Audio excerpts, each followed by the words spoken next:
Howard Hiddleston was well known for having a fiery temper. He certainly hadn't relied on being merciful to get to where he was in 5 years. He snorted and didn't say any more. Then he turned and left.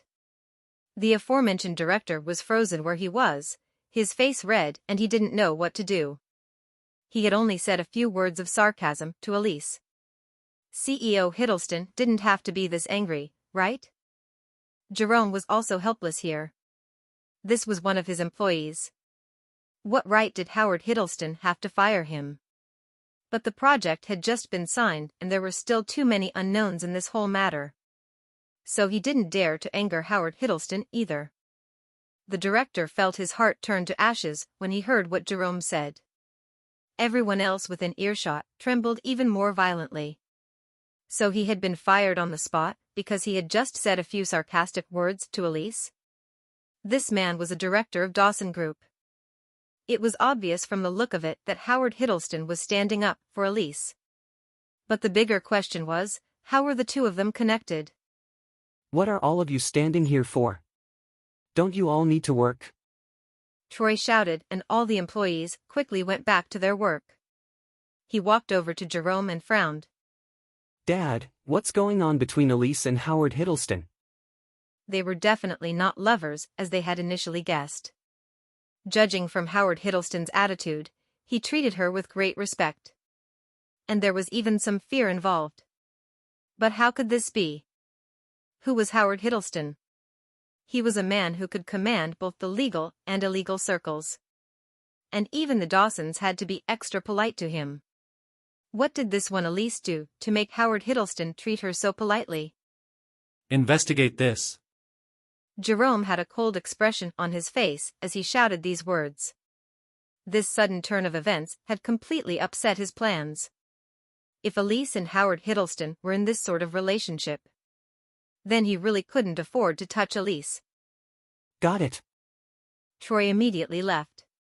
Inside the office, Elise finally managed to react. She walked to where John was, both hands behind her back, as if she was inspecting a little mouse in the cage, and looked seriously at John. What is going on? Elise wrinkled her nose at him. Don't say this has nothing to do with you. I won't believe it.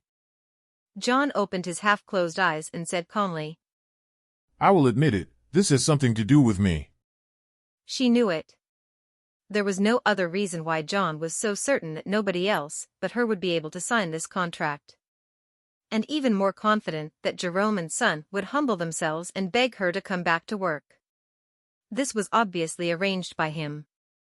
But he was just a homeless man. How could he have known Howard Hiddleston? She thought about how she saw Howard Hiddleston standing reverently in front of John when she opened the door earlier. I know little Howard.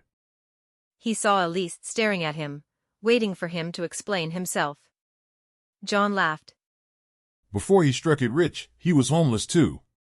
Once he was almost dying from hunger and I gave half of my bun to him, so he owes me one now. You think I am going to believe that? She bit her lips. This was beyond her imagination. This John was treating her like a child by telling her this stupid story. Do you believe that good people will reap good rewards?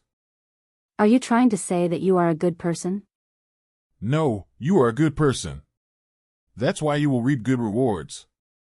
John would never forget that sweet for the rest of his life. He had been in countless dangerous situations, sometimes on the brink of death.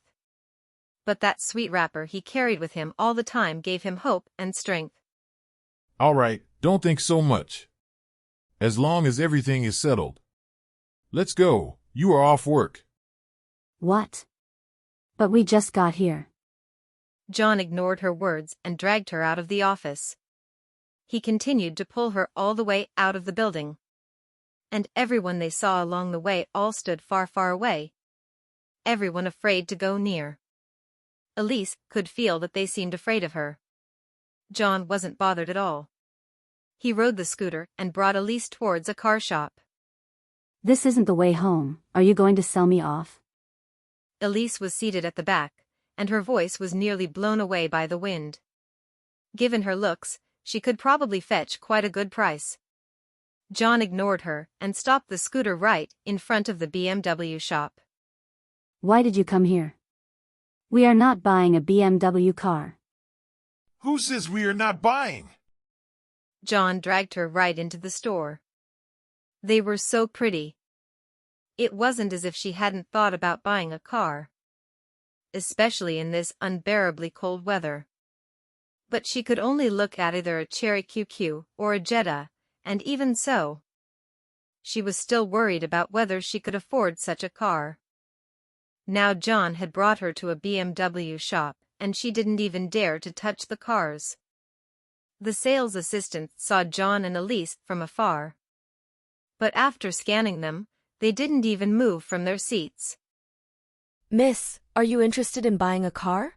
A newbie salesgirl saw that nobody had bothered with these customers, so she went over to attend to them. The other sales assistants secretly laughed at how this greenhorn was so poor at judging people and gently shook their heads. A look of disdain flashed across their faces. They were excellent at observing people. One look at Elise's expression, and they knew that these two had no money. Those with money looked way more confident. So they couldn't be bothered to attend to the two who walked in. Besides a newbie, who else would be this driven and waste time on people who would only look and not buy? Of course. We are buying a car. Then he looked at Elise and asked, Which one do you like?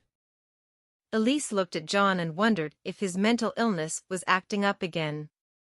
What did he mean by which one did she like? She liked all of them, but really couldn't afford it. John, let's go back. Elise started to go red in the face, especially when she could hear some laughter among the sales assistants from afar.